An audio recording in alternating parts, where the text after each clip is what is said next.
Hey, welcome everybody to at Lafayette Live. It's Monday at 7 o'clock. So, how's everybody doing today on this Monday? Hope it's going good for you so far. I know it's a little late in the day, so I guess I should say I hope you've had a great Monday so far. So, we'll wait for everybody to jump in here. Just got the stream started a couple of seconds ago.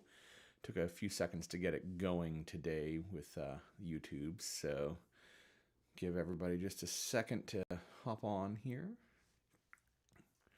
While we're doing that, if you can hear me, let me know in the chat.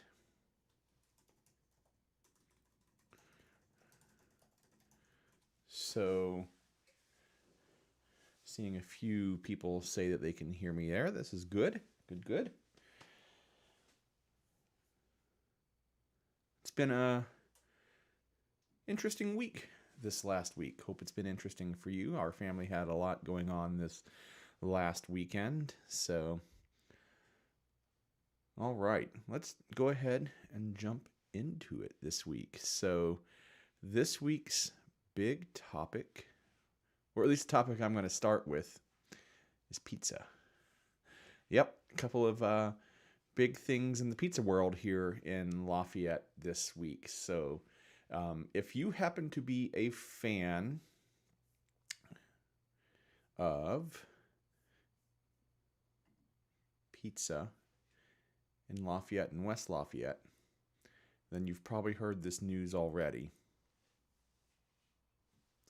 Bruno's is coming back. So Bruno's is an institution on the west side. It's been on the levee for years and years and years, but they closed down earlier this year. They're known for pizza and their Purdue memorabilia. A lot of their memorabilia, the family sold off in a couple of auctions here recently, but they had the auction. They closed down not because they wanted to, but because that entire levee area is being redeveloped by the city and new developers. They are making that part of West Lafayette neighborhoods, and that is going to get a gridded street down there. There's new hotels, new apartments coming in, and the building that Bruno's was in, I was going to say is currently in, but is no longer going to be there. So that's the big news. But they're moving. They're coming back. And it was just announced this last week. And they are moving to the west side. Well, they were on the west side already, but they're moving up to the north of the west side, if you will. And they're moving actually rather close to me and my office. Bruno's is moving in to our little center here where our office is, where the At Properties Russell Company office is, next door to the Brokerage Brewing Company. So literally going to be right next door to my office, but it's right here in West Lafayette at the corner of Covington and Sagamore. The CVS and Payless are kind of right across the street. Fresh Time is just to the south, just to give you a little concept of where this is at. So, I mean, it's really right in the center of West Lafayette. Trying to move the map here, but I'm going to zoom out a little more. Purdue University is just down this way and just, probably not more than about 2 miles up the road up here. And the edge of Barberry Heights is where they're going to be. So that's pretty exciting if you're a fan of Bruno's, if you're a fan of Purdue University, if you're a fan of pizza here in the area.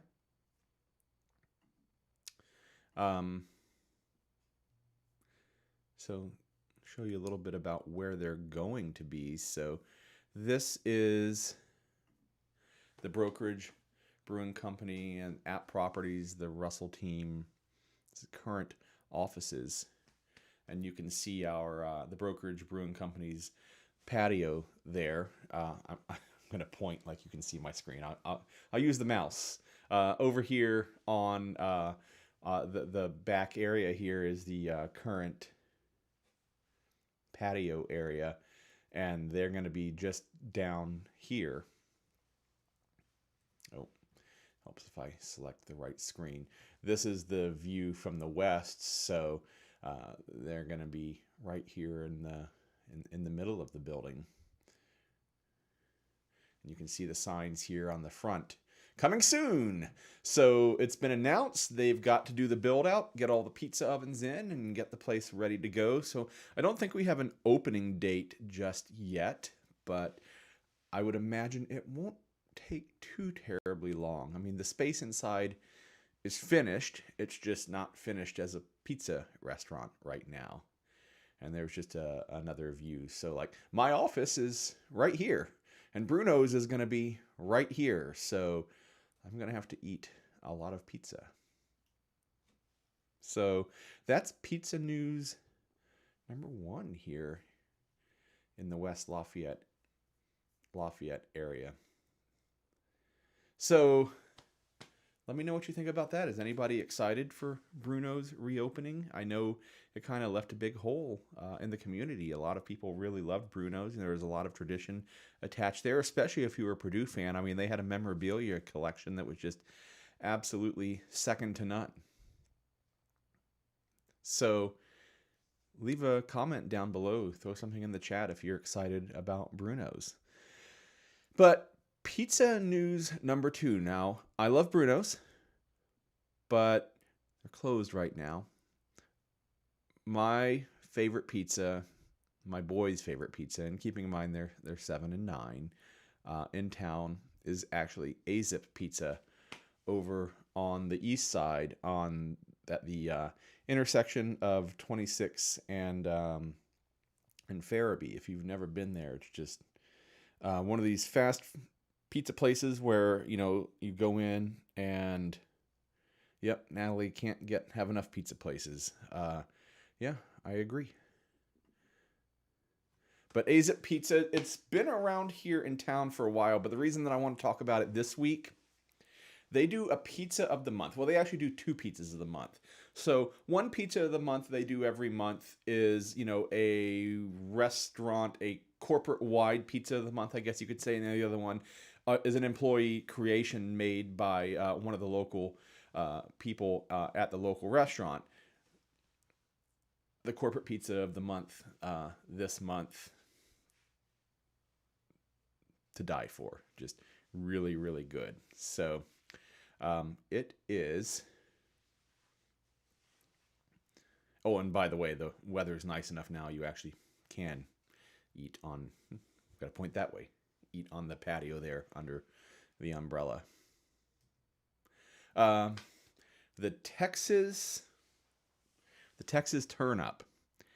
It has brisket burnt ends, smokehouse barbecue, mozzarella, brisket burnt ends, cornbread bites, cheddar, superfood slaw, and crispy onion straws. Now, when I tried it yesterday, Sunday, so I have quite a bit of the month of May to go in and get it again. It's as good as it sounds. I mean, brisket burnt ends on a pizza. I'm not sure how you top that. It's really, really good. And the cornbread bites. So this gets into the debate of, do you prefer sweet cornbread or not sweet cornbread? Me, I'm a sweet cornbread guy, and it's sweet cornbread that is indeed on this pizza, and it works really, really well. Because, you know, when you kind of read the ingredient list, it kind of sounds like there's a lot going on there, but it just really works well together. So if you're a fan of pizza and if you're a fan of brisket, you should go check this out through the end of May. Now, this is a close-up of the pizza that I ate. There's none of it left. Now, there was some left after we sat down, because I always order a big pizza so I can take some home for lunch the next day. But you can actually see the cornbread bites here and the burnt ends. Now, unlike the marketing picture, they served the coleslaw on the sides, which is just fine with me. I'm not a giant fan of coleslaw. Don't hate it, but don't love it. So that gave me the option of eating coleslaw or not with with each bite. So really should go and try it. Now, if you don't know anything about AZIP, they have been around since 2014. The Lafayette store opened in 2018, so they've been here in Lafayette for about 6 years. But the founder of AZIP is actually a walk-on football player from Purdue University, and he won the Burton Morgan Foundation pitch contest prize, and used that money to start the company. And they got their start down in Evansville, and I'm not sure how many locations they have now. I want to say it's something in the neighborhood of 20. They're in all the places in Indiana that you would think of. There's several locations in Evansville. There's one in Bloomington. There's one in Muncie, but we've got one here in Lafayette. Several in the Indianapolis area. I think there's one in Terre Haute. But they have some unique flavors and some stuff. They use some ingredients, for their pizzas that are things that you can only get down there. And one of the cool things about the Evansville area is that there are some foods and drinks that are kind of unique to the Evansville area, to southern Indiana and northern Kentucky, kind of, regional flavors down there. And they actually use some of those on their pizzas, and they actually, have brought them up here to Lafayette. So, and one of our favorite things, I don't know if you can see down here at the bottom, they have cookies for dessert. And you think, oh, well, it's a cookie. They're really good cookies. And the trick is, and sometimes they'll do this automatically, and sometimes you got to remember to ask, but when you order the cookies, don't take them right away. They actually put them up on the top of the pizza oven and let them warm for a while, so that when it actually is time for dessert, you can have a warm chocolate chip cookie. And that's really what makes them just super good. So AZIP Pizza, the burnt end pizza, it's through the end of May. I highly recommend it. But, if something's wrong with you and you don't like brisket and you don't like burnt ends, first off, I'm so sorry.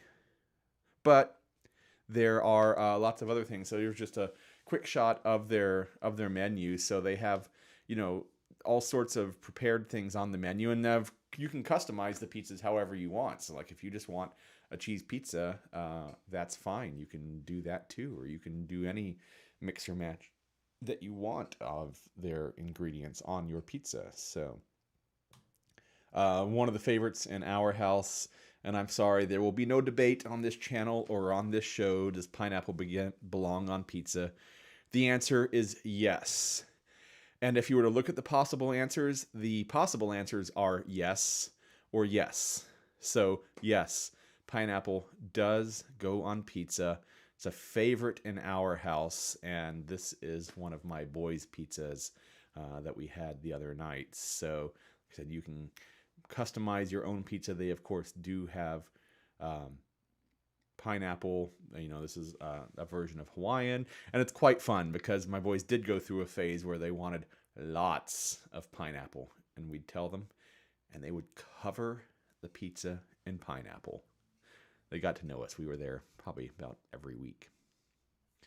So AZIP Pizza and Bruno's coming back to Lafayette, to West Lafayette, I should say. So that is pizza news for the week. All right. What else is going on here in Lafayette? Well, I get the next thing queued up here. I'd like to remind you that, if you're looking for a home here in the Greater Lafayette area, I'd love to be your local real estate resource of choice. If you're looking to buy or sell, if you're looking to move up to the next house, if your kids are eating pizza and eating you out of house and home and you need a little more space, or if you're downsizing, I'd love to help you out. You can reach me at my contact information below, but my phone number is 765-413-6190. I'm happy to take calls, texts, whatever works best for you. Or you can email me. It's Geoff, Geoff, at russellteam.com. But like I said, all that information is below. So it is May the 6th. So 2 days ago was May the 4th. So I hope that the Force was with you. And I hope that yesterday on Revenge of the 5th that you didn't succumb too badly to the Sith menace. That was a lot of fun. But now that we're into May, summer things are going to start opening. And one of our family favorites, Indiana Beach, is opening this weekend. And even more exciting than that, their brand new roller coaster, the All-American Triple Loop, is opening this weekend.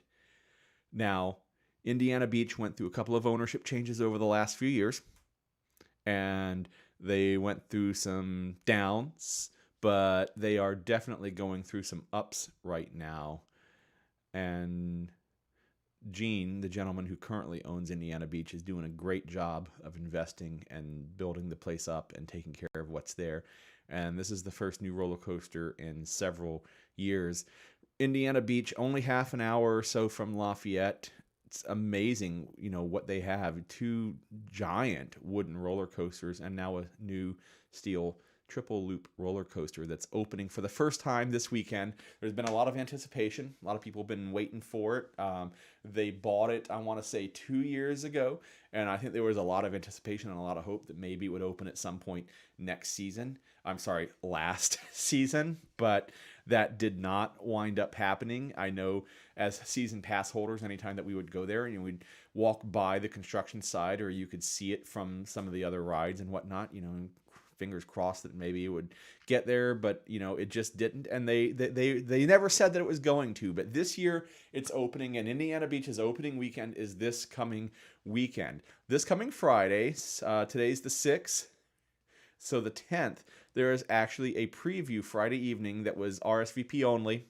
So it's probably a little late to RSVP and sign up now, but for pass holders. So if you're a season pass holder, there's a private event to introduce and debut this new All-American Triple Loop roller coaster. We're going. So next week, I'll give you a report on how it was, but we are super excited. My boys really love roller coasters. I can't wait to ride it with them. Now, if it's anything like the rest of their roller coasters, they'll probably want to ride it over and over and over and over again. Me, once or twice will probably be enough for me, and then I'll let them go on their way and enjoy it. So, any roller coaster fans in the room? Anybody else going to be checking out the roller coaster this weekend? Like I said, it's a private pass holder event this Friday. But then the park opens to the general public on Saturday, and they'll be open Saturday and Sunday. Indiana Beach starts with weekends only through the month of May, and then goes into full week operation. I don't have the calendar in front of me, but I believe it's around Memorial Day weekend they kick into full operation. But it's a really awesome place to go, and you can get season passes. Now, we got ours at a renewal rate, for Christmas. It's kind of our Christmas present to ourselves these last couple of years, and our renewal rate for a season pass was like $59. Now, here in season, a new pass is more than that, but it's still not super expensive. I think it's only something like, and forgive me, I didn't think that I would need to have this ready, but let's have a look and see what are season passes going for this year. 2024 season pass, Indiana Beach, $75, $74.99 per person, and that is unlimited use all season long. I mean, it's just a steal of a deal, because a one-day ticket is 2024 daily tickets, $42, $41.99. Kids, so that's 48 inches under, are $32, and then seniors, 60 plus, are $22. So the season pass is a no-brainer if you're going to go more than one day. And the price for a new pass is $74.99. The renewal is currently $5 cheaper, so if you have a pass from last year and haven't renewed it yet, you can still renew that for $69.99. And then they have all sorts of specials leading up to the season. They usually start around Christmas. Like I said, I think we got ours for $59.99, so $60 a person. So it was about $240 for our family of four. Just absolute great deal. And it's a really fun way to spend an afternoon, a weekend, a Saturday. I mean, it's only half an hour up the road, and if you have that season pass, it makes it really, really easy to bop in and go enjoy a few rides, and then not worry about having to get your money's worth every time that you go in, because you got that season pass and you can go again. And the lines are typically not long. Now there are some rides that do build a line, and they're of course going to tend to be the more popular attractions, but not always. But there are, goodness, there's the two big wooden roller coasters. There's the Lost Mine of Superstition Mountain, which is a really unique mine-based roller coaster. That's 3. There's now the Triple Loop. There's the Tiger. There's one other metal one whose name escapes me. For a little amusement park in the middle of Indiana, it's pretty amazing. They have 6 roller coasters. Kind of really cool place. They have the antique autos that you can ride. They have a Ferris wheel. They have a little kiddie land. It's it's no Disney World. I don't want to oversell it, as a big fan of Disney World, especially, which I am. Oh yeah, the Steel Hog. That's right. Yeah, that's another one on top of that. That's a kind of a single car roller coaster that actually goes past 90 degrees on the initial lift hill when you go. Instead of taking that smooth ride down, you actually kind of go up and under before you go down. Really kind of a cool thing. But it's a really fun way to spend a day here in Indiana for not much money. You know what? Let's take a minute. And let's pop through some of the rides. I've got the browser here in front of me. I got their websites, so let's have a look. So there you go. They're still hiring. Heck, if you want to go work for them, might be a fun summer job. Rides and experiences. Oh, and they have a water park as well. Of course, if you know anything about Indiana Beach, you'll know all of this. But here's the All-American Triple Loop opening this summer, and it looks like there's been a lot of debate about how many people are going to be able to ride this. That's part of the problem with the Steel Hog, is their throughput is really low. Each car only seats 4, and a lot of times last summer they were only running 1 car, so the throughput was pretty slow. But they are running, looks like they're going to run 3-car trains, and I did see a video of this previously, and this seems to be how they're running it. And I think they do have 2 trains. Now whether they're running 2 trains all the time or not, who knows. But so for the kids, they have the mini beach buggies, they have the boardwalk balloons, they have a mini Ferris wheel, they have a little wagon ride for kids. And we pop down to some of the bigger rides. Here's the All-American Triple Loop. Oh, well, here's something. They've got minimum height 59 inches. I thought they were doing 48 inches on this. Let's pop into this and see, because that's kind of a big deal. 59 inches minimum height to ride alone. I'm going to open rider requirements here and see what I can see. Give me just a second here. Here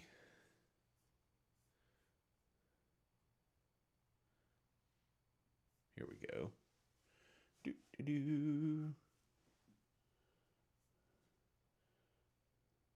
We want the All-American.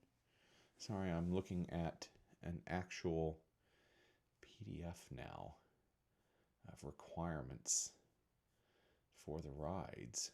Interesting. I don't think I've ever seen this before.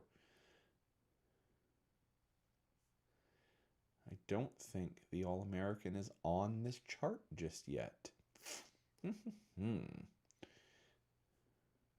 Approved for the 2023 season. Yeah, so this is the last year's information. Okay, well, I thought it was 48 inches, but apparently it's going to be 59 inches, so you have to be almost 5 foot tall instead of 4 foot tall. So we may have to rethink that. I don't think either of my boys will meet that height requirement here, at least at the beginning of the year. Oh, well. Let's pop back. So we got the All-American Triple Loop. The Sea Dragon. This is the swinging ship. Anybody in the chat? Does the Sea Dragon go upside down? I don't think it does. They are working on another new ride. I forget what it's called, but I saw it the other day. And it is one of these swinging ship style rides that is going to go upside down. The Steel Hog roller coaster. Like I said, there is a water park, and it's got a handful of water slides, depending on how many towers are open on any given day. Somewhere between 5 and 10 water slides. A separate beach area. The Sea Dragon does not go upside down.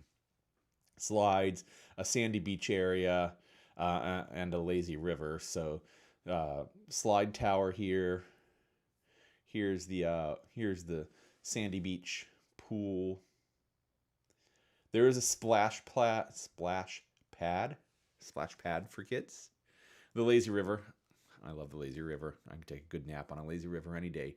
The Cyclone. That's one of the roller coasters that I was trying to think of earlier. The Sea Warrior, kind of a spinny ride. The Spackman Express, the train through the park. Rocky's Roundup, the kiddie carousel. Here's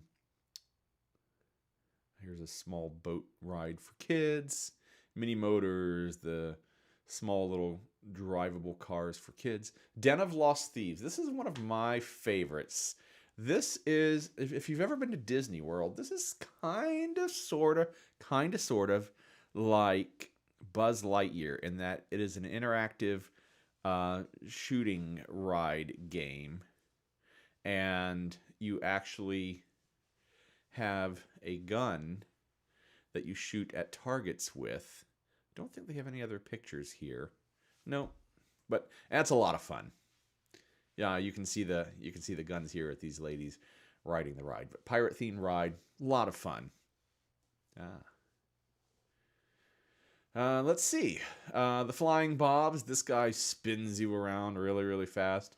Bumper boats if you want to get soaked. Crazy Carp. Little kind of almost miniature Dumbo ride. The Boogie Boats for kids. The Water Swings.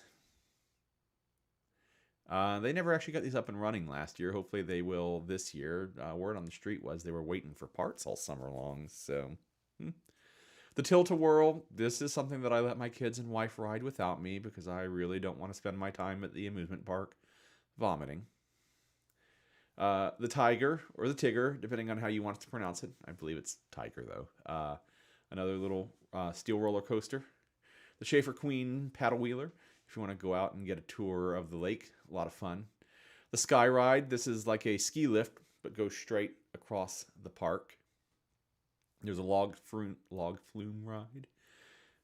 The Scrambler, the Paratrooper, Music Express. This is another one that spins you around. This Lost Coaster of Superstition Mountain. This one is a lot of fun. It actually has an elevator that takes you up. So instead of having a lift hill, these little mine cars pull onto an elevator and go straight up. It is apparently a very unique ride. I don't believe that there are any others in the country or the world that have an elevator. It originally didn't start its life as a roller coaster, and it was converted into a roller coaster 15, 20 years ago, something like that. The Hoosier Hurricane. This is a major wooden roller coaster. It's really cool because it actually takes you out over the water. Like, that's one of the cool things about Indiana Beach is like it's this peninsula out over the water. You can kind of see it here in this map. But they've actually fitted the roller coasters in by one, raising them up, and two, also making them go out over water. So it's a really great use of space. The giant Ferris wheel, Dr. Frankenstein's castle, kind of a walk through haunted house. There's a double shot launch tower. Bumper cars. I rather enjoy the bumper cars. the falling star, one of these spinny things that go up but don't take you upside down. This big flush is a water mat ride. It's actually outside of the water park. It's not part of the water park. So they look like enclosed water slides, but they're not water slides. You actually ride down on like a mat, and I don't believe you get wet, so you don't have to go put on your swimsuit for that. My boys, of course, enjoy driving the antique autos. The lines tend to build for this because there's not tons of the autos out there, but they're fun. Little bouncy ride for the kids. They have one of these big sky coasters. I don't think I saw it open at all last year. The Air Crow, this is one of those, this is an interesting ride. It's kind of a combination of swing and spin rides. So like the swings would normally spin you around, this spins around in the same way, but you can actually turn these vanes and actually turn the direction of the car that you're riding in, whether you're facing forward or to one of the sides. It's one of the more unique rides there at Indiana Beach. And then the Cornball Express, which is the other large wooden roller coaster at Indiana Beach. So there's really a variety of rides at Indiana Beach, and we didn't touch on any of the food options or any of the shopping or anything else that's going on there, but it's a great local park with a lot of history and traditions, and with this new All-American Triple Loop roller coaster opening, you should definitely plan on checking it out. Go out for an afternoon, an evening, a day, a weekend. There's lots of lodging that you can rent out there if you want to make a weekend of it. So Indiana Beach, go check it out. Opens this weekend. What else is going on here? Hey, if there's anything going on in your lives that you want to hear about, I'd love to hear about it. But tomorrow, May 7th, are primary elections here in Indiana. And no matter who you're voting for, you should get out and vote, because what's the old saying? You don't have a voice if you don't vote. So in Tippecanoe County, I was gonna say we do things a little differently. They were one of the very first counties to kind of move away from the precinct model. I think a lot of counties have kind of caught up to us this year. Have caught up to us this year. Sorry, I'm a little distracted there. I think that a lot of counties and a lot of states have caught on with this, but Tippecanoe County was definitely one of the first to try out the vote center concept. So instead of having to go to the precinct that you're assigned to, historically, there's been like the local fire station or VFW or elementary school or something along those lines. You can now go to any voting center in the county. So if you're a Tippecanoe County resident, you can vote anywhere in Tippecanoe County. So, if you work on one side of the county and live on the other, and there happens to be a vote center close to where you work, you can pop over there on a break or whatever, instead of having to do it, before or after work close to home. So in Tippecanoe County, there are 15 voting centers. Each location is open 6 a.m. to 6 p.m. And the little bit of political that I'll get here is I do kind of wish that we would get into the 21st century and extend those voting times past 6 p.m. But that is what it is this year. So if you're going to vote, you have 6 a.m. to 6 p.m. You can vote at any of those 15 voting centers in Tippecanoe County if you are a resident of Tippecanoe County. If you're a resident of one of the surrounding counties, White or Carroll or Benton or any others, check the rules for where you vote in your county. But if you go to tippecanoe.in.gov, you can get an interactive map of the 15 vote center locations with wait times and hours of operation. So if you get to tomorrow and you're wondering who has the shortest wait, you can actually go check it out, tippecanoe.in.gov. Like I said, if you're not in Tippecanoe County, make sure that you check out your county's voting information. But wherever you vote in Indiana, don't forget your ID on Election Day. Indiana law does require voters to show a government issue ID before casting a ballot. So whoever you're going to vote for Tuesday, May 7th, get out and vote in the primary here in Indiana. Our next bit of news here in the Greater Lafayette area, Purdue's done. Last weekend, was the end of finals for Purdue University. Purdue's commencement is coming up this weekend, Friday, Saturday, Sunday.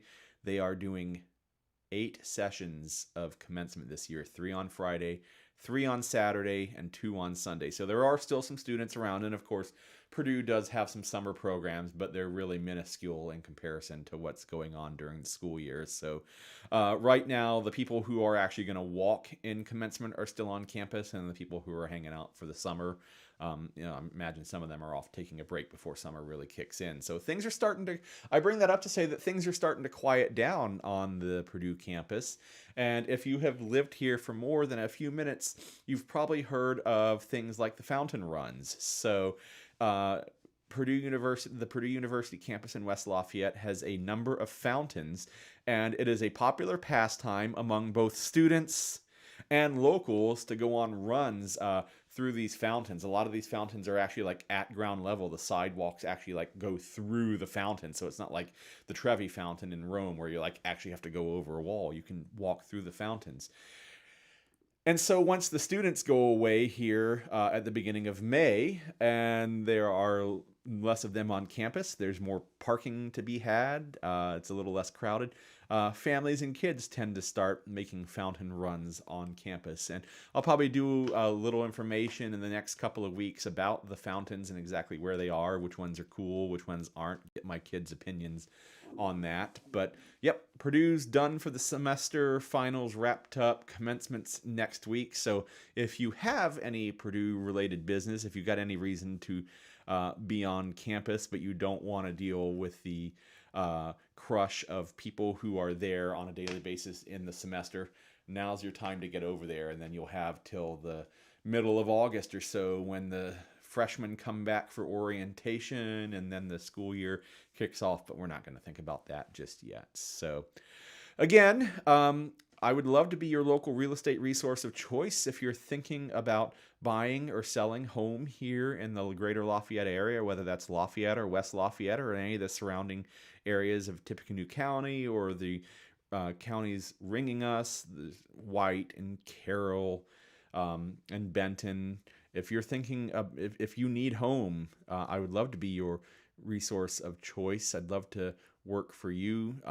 If you've enjoyed this content at all, if this video has brought you any enjoyment, reach out and let me know how I can help you. My contact information is in the description below.